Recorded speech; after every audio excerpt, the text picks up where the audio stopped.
Iran और Israel, इनके बीच तनाव की खबरें तो खैर लगातार आती ही रहती हैं, लेकिन आज हम कोशिश करेंगे कि थोड़ा तह तक जाएं। जी।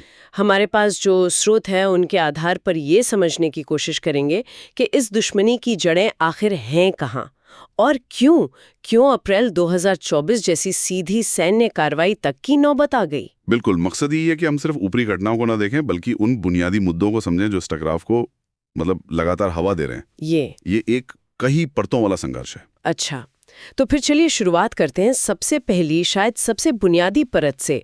क्या ये मुख्य रूप से एक विचारधारा की लड़ाई है? मतलब एक इस्लामिक गणराज्य बनाम एक यहूदी राष्ट्र? विचारधारा इसका एक बहुत बहुत बड़ा स्तंभ है, ये तो मानना पड़ेगा।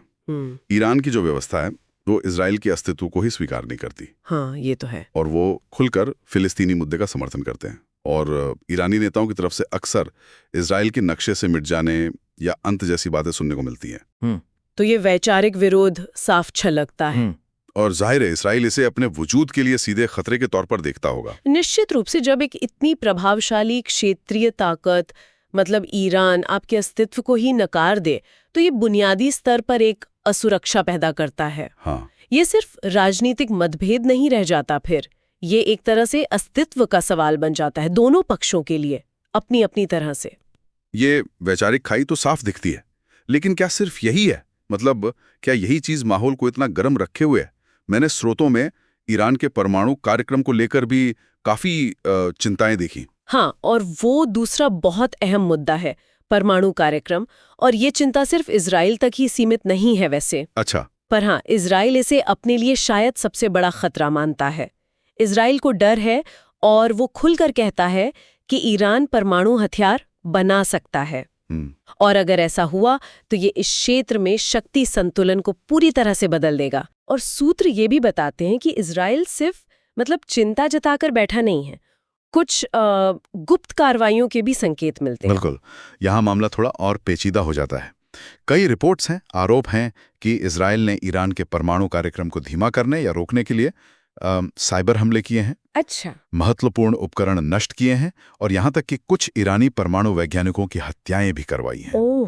तो ये दिखाता है कि इजराइल इसे कितनी ज्यादा गंभीरता से ले रहा है। तो ठीक है, विचारधारा हो गई, परमाणु चिंताएं हो गई। इसके अलावा एक और पहलू है जो बार बार सामने आता है, वो है ईरान का प्रॉक्सी गुटों को समर्थन, जैसे हिजबुल्लाह, हमास। सही कहा, ये तीसरा अहम मोर्चा है संघर्ष का। ईरान लेबनान में हिजबुल्लाह को और गाजा में हमास और इस्लामिक जिहाद जैसे सशस्त्र गुटों को बड़े पैमाने पर मदद देता है। मदद मतलब पैसा, हथियार? हाँ, पैसा, हथियार, ट्रेनिंग, सब कुछ। और यही गुट हैं जो अक्सर इजराइल के साथ सीधे संघर्ष में शामिल रहते हैं। तो ये प्रॉक्सी मतलब एक तरह के प्रतिनिधि हुए जो ईरान को सीधा मैदान में आए बिना ही इजराइल पर दबाव बनाने का जरिया देते हैं। बिल्कुल, और ये सिर्फ दबाव बनाने की बात नहीं है। कुछ रिपोर्ट्स तो ये भी इशारा करती हैं कि ईरान अब इन गुटों को पहले से ज्यादा उन्नत हथियार दे रहा है। जैसे सटीक मिसाइलें, ड्रोन टेक्नोलॉजी। तो ये प्रॉक्सी वाला रिश्ता और भी गहरा और खतरनाक होता जा रहा है। और ये प्रॉक्सी समूह सिर्फ इजराइल पर दबाव बनाने का जरिया भर नहीं है, बल्कि ये एक बड़ी क्षेत्रीय शतरंज की बिसात का हिस्सा भी है ना? बिल्कुल सही। और ये हमें चौथे मुद्दे पर लाता है, वो है क्षेत्रीय वर्चस्व की लड़ाई। अच्छा। मिडल ईस्ट में अपना प्रभाव बढ़ाने के लिए ईरान और इजराइल दोनों ही बहुत सक्रिय हैं। सीरिया इसका सबसे बड़ा उदाहरण है। सीरिया कैसे? देखिए, सीरिया में ईरान असद सरकार का समर्थन कर रहा है और वहां अपनी सैन्य मौजूदगी बढ़ा रहा है।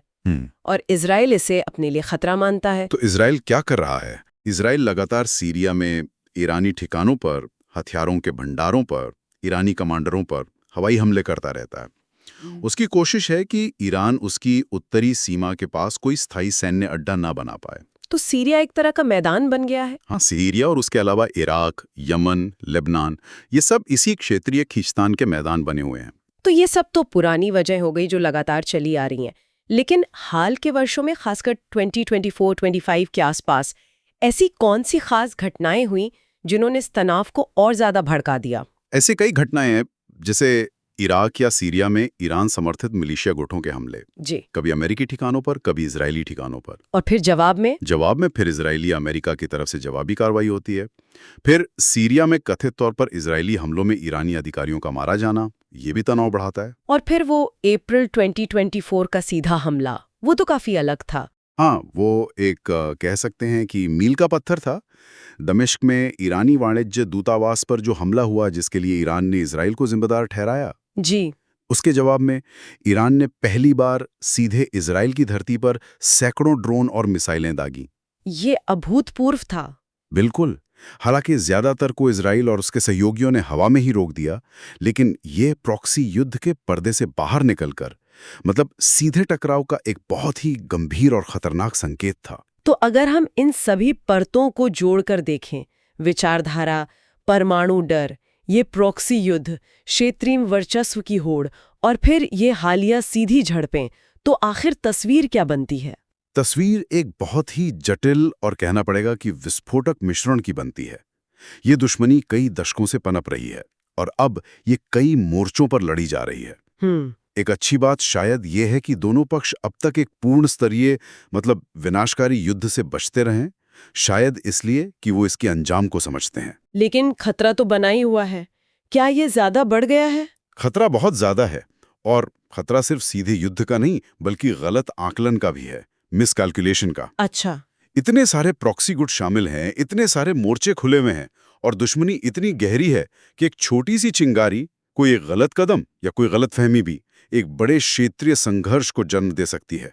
और उसके नतीजे क्या होंगे ये कोई नहीं कह सकता। तो ये सोचने पर मजबूर करता है कि इस जटिल क्षेत्रीय शतरंज की बिसात पर अगला दांव क्या हो सकता है। क्या ये जो तनाव लगातार बढ़ रहा है, इसके बीच कूटनीति और बातचीत की कोई वास्तविक गुंजाइश बची भी है, या हम धीरे धीरे एक बड़े टकराव की तरफ बढ़ रहे हैं? ये सवाल फिलहाल भविष्य के गर्भ में ही है।